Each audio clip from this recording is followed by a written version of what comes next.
La llamada llegó a las 11:47. De un martes por la mañana, justo en medio de una presentación para un cliente que me había tomado 3 semanas preparar. Casi dejo que se fuera al buzón de voz. Mi vecina, la señora Patterson, una maestra jubilada que riega mis plantas cuando viajo por trabajo, nunca me llama en horario laboral. Conoce mi agenda mejor que la mayoría de mis compañeros. Así que, cuando su nombre apareció en mi pantalla por segunda vez en 4 minutos, salí de la sala de conferencias, me llevé el teléfono al oído y sentí como todo mi cuerpo se quedaba helado. Cariño, no quiero alarmarte, dijo, y con esas 6 palabras ya supe que lo que venía iba a ser muy, muy malo. Pero hay un camión de mudanzas afuera de tu casa. En realidad, 2. Y los hombres que están cargando, se están llevando todo. Tu sofá, tu televisión, cajas de tu habitación. Les pregunté quién había autorizado esto, y me enseñaron un papel y me dijeron que volviera a entrar. Me quedé de pie en el pasillo de un edificio de oficinas de vidrio en el centro de Chicago, mirando mi propio reflejo. Señora Patterson, dije despacio, necesito que le tome una foto a ese papel, si puede. Y a las placas de los camiones. ¿Puede hacerlo? Podía. Lo hizo. Colgué. Volví a la sala de conferencias, me disculpé con los clientes y le cedí el resto de la presentación a mi colega. Luego me senté en mi coche, en el estacionamiento, durante 20 minutos, con las manos en el volante, sin moverme, intentando entender cómo estaba pasando esto. Me llamo Claire. Tengo 31 años. Soy gerente de proyectos en una empresa de logística y, desde hace 4 años, soy dueña de una casa de 3 habitaciones en Naperville, Illinois, que compré completamente por mi cuenta. Mi pago inicial, mi hipoteca, mi nombre en cada documento. Mis padres no contribuyeron en nada a esa casa. Mi hermano menor, Marcus, tampoco. Trabajé semanas de 60 horas durante 2 años para ahorrar ese pago inicial. Dejé de viajar. Conduje un coche con el tablero roto y sin aire acondicionado durante 18 meses para poder ahorrar más dinero cada mes. Esa casa era mía. Cada centímetro. Marcus tiene 26 años. Nunca ha mantenido un trabajo por más de 8 meses. Tiene lo que mi madre llama un problema con el juego, y lo que yo llamo una adicción catastrófica y sin control, que mis padres han estado alimentando desde que él tenía 19. A lo largo de los años, mis padres han pagado sus tarjetas de crédito 2 veces, firmaron como aval en un préstamo de coche que él dejó de pagar, y cubrieron 3 meses de renta atrasada cuando su casero amenazó con desalojarlo. Cada vez, me dijeron que sería la última. Cada vez, Marcus destruyó la ayuda que le dieron. Quiero a mi hermano. De verdad. Pero hace 2 años dejé de permitir que su caos afectara mi vida, y pensé que ese límite había quedado claro. Aparentemente, no lo había dejado lo suficientemente claro. Cuando finalmente logré hablar con mi madre esa tarde, contestó al primer tono.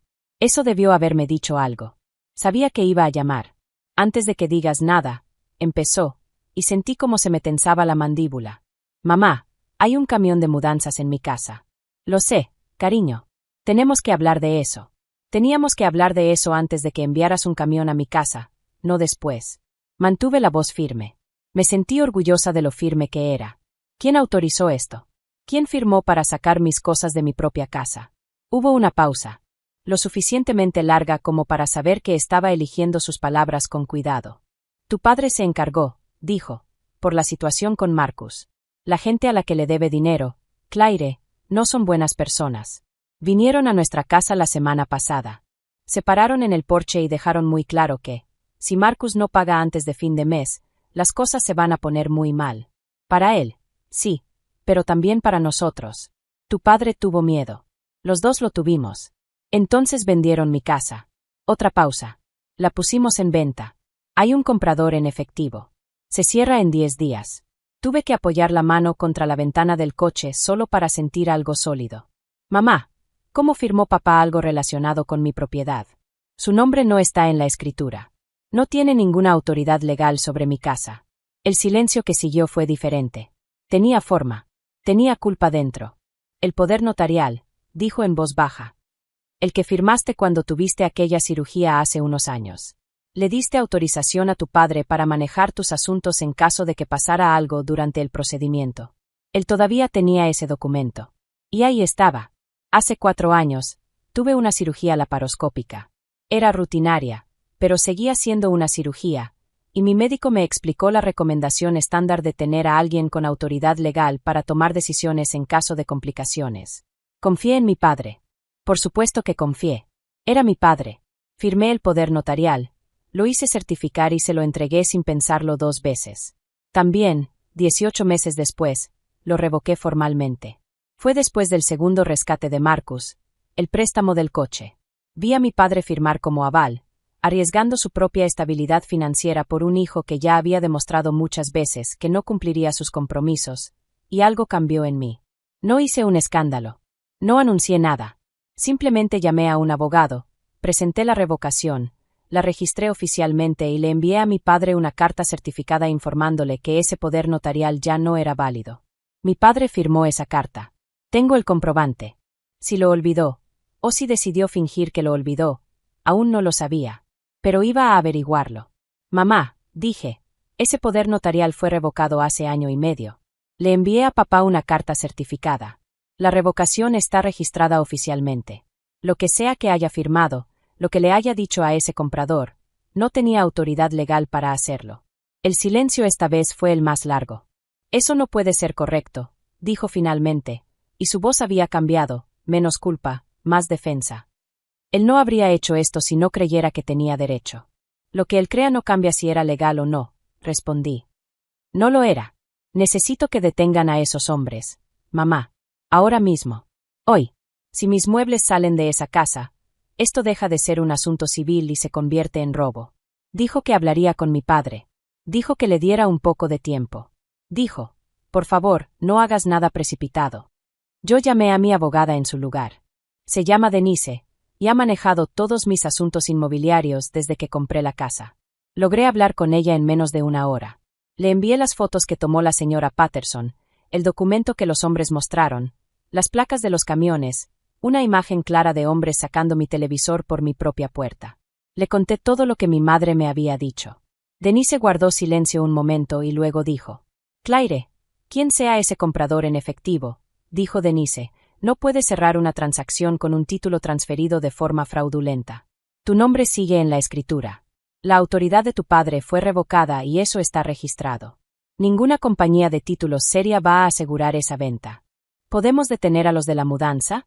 Voy a presentar una orden judicial de emergencia en los próximos 30 minutos, respondió, y también voy a llamar al Departamento de Policía de Naperville para reportar esto como una retirada no autorizada de propiedad. No hables más con tus padres esta noche. Déjame trabajar. Conduje de regreso a casa. Me tomó 3 horas. No recuerdo casi nada del camino, la autopista, las salidas, las calles familiares de mi vecindario. Mi mente estaba atrapada en un bucle constante. Mi padre tenía un documento que sabía que no era válido. Lo había usado para poner mi casa en venta, aceptar una oferta en efectivo, enviar a gente a vaciar mis pertenencias, todo mientras yo estaba a más de 300 kilómetros, presentando informes a personas que no tenían idea de que mi vida estaba siendo desmantelada a mis espaldas. Cuando llegué a mi calle, uno de los camiones de mudanza seguía allí. El otro ya se había ido. La señora Patterson estaba en su porche, con los brazos cruzados, y cuando vio mi coche, señaló el camión con una expresión capaz de arrancar la pintura. Los trabajadores, cuando les mostré la orden judicial en mi teléfono, se detuvieron de inmediato. Eran empleados contratados. No querían problemas. Descargaron lo que ya habían subido al segundo camión, lo dejaron en mi jardín y se marcharon en menos de 20 minutos. El primer camión ya no estaba. Una parte de mis cosas, principalmente cajas de mi oficina en casa y del cuarto de invitados, estaba en algún lugar que aún no conocía. Me quedé de pie en mi sala medio vacía, mirando los espacios en blanco donde antes estaban mis muebles, y tomé una decisión. Mis padres llamaron esa noche. Esta vez fue mi padre. Su voz era la misma de toda mi infancia, calmada, medida, paciente, con ese tono de quien cree que puede explicarte por qué algo injusto en realidad tiene sentido si lo ves de la manera correcta. Quiero que entiendas, dijo, que no hice esto para hacerte daño. Lo hice porque la vida de tu hermano está en peligro. Peligro real, Claire. Estas personas han hecho amenazas. Lo entiendo, respondí, y de verdad siento que Marcus esté en esa situación. Pero su deuda no es mi deuda. Sus decisiones no son mi responsabilidad.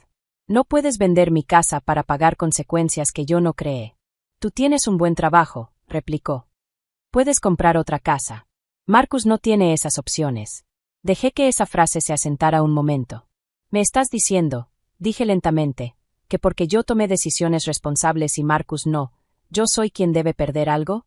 Te estoy diciendo que la familia cuida de la familia. Entonces vende tu casa, respondí. Si la familia cuida de la familia, vende la tuya y paga la deuda de Marcus. Tienes patrimonio. Tienes opciones. Elegiste no usarlas. Elegiste usar las mías, sin mi conocimiento, sin mi consentimiento, usando un documento que sabías que yo había revocado. Hice una pausa. Eso no es familia cuidando de la familia.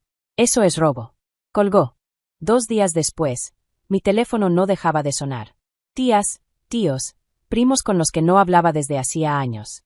La noticia se había esparcido con la eficiencia brutal del chisme familiar, y el veredicto ya estaba dictado. Yo era egoísta. La vida de mi hermano estaba en juego. ¿Por qué lo estaba convirtiendo en un asunto de dinero y legalidad? Dejé la mayoría de esas llamadas en el buzón. A los pocos que respondí, les dije lo mismo. Si esto es realmente una emergencia familiar, me encantaría ver a la familia unirse.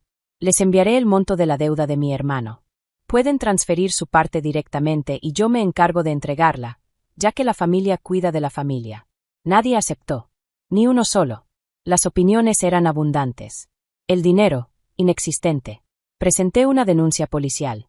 Presenté una queja por fraude. Denise ya había enviado una orden de cese al agente inmobiliario que mi padre había usado, quien, para su crédito, no sabía que el vendedor no tenía autoridad legal. Retiró la propiedad de inmediato y cooperó completamente. El comprador fue notificado. El trato murió. 3 semanas después, un detective interrogó a mi padre. Al principio, sostuvo que creía que el poder notarial seguía vigente. El detective mencionó la carta certificada. Mi padre dijo no recordarla. Entonces le mostraron la confirmación del servicio postal, su firma, su letra, la fecha. Su versión cambió.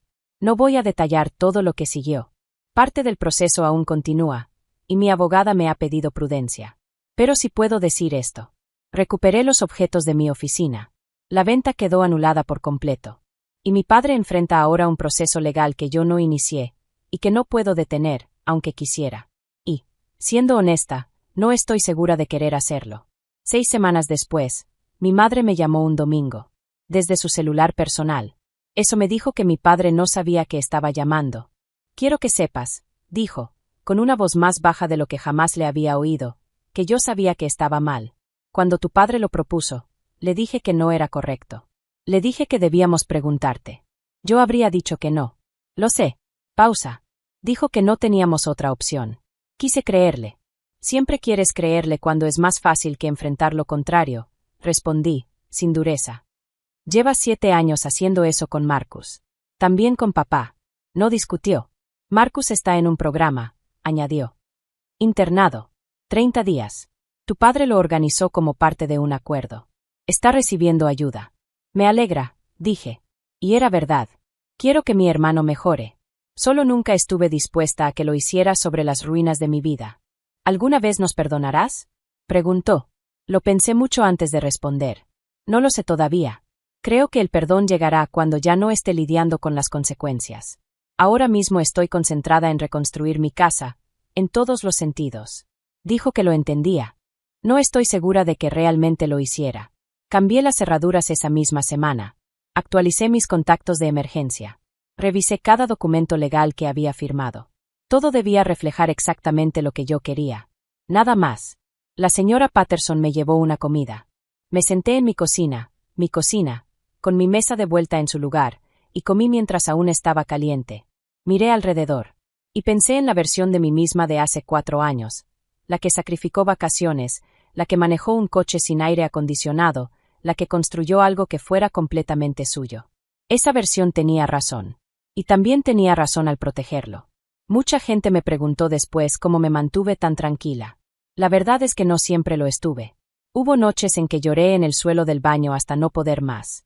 Mañanas en que despertaba a las 3, repasando cada decisión, buscando el momento en que todo pudo evitarse. Pero siempre volvía a lo mismo. Yo había hecho todo bien. Había construido algo real. Lo había protegido legalmente. Y cuando alguien intentó quitármelo, tenía pruebas. Documentos. Fechas. Firmas. El rastro en papel me salvó. No fue suerte. No fue drama. No fueron palabras perfectas. Fue disciplina. Así que si algo puedes llevarte de esto, es esto. Documenta todo. Revoca lo que debas revocar. Registra lo que deba registrarse. Guarda copias. Porque quienes intentan quitarte lo tuyo cuentan con que no lo hayas hecho. Yo sí lo hice. Y eso lo cambió todo.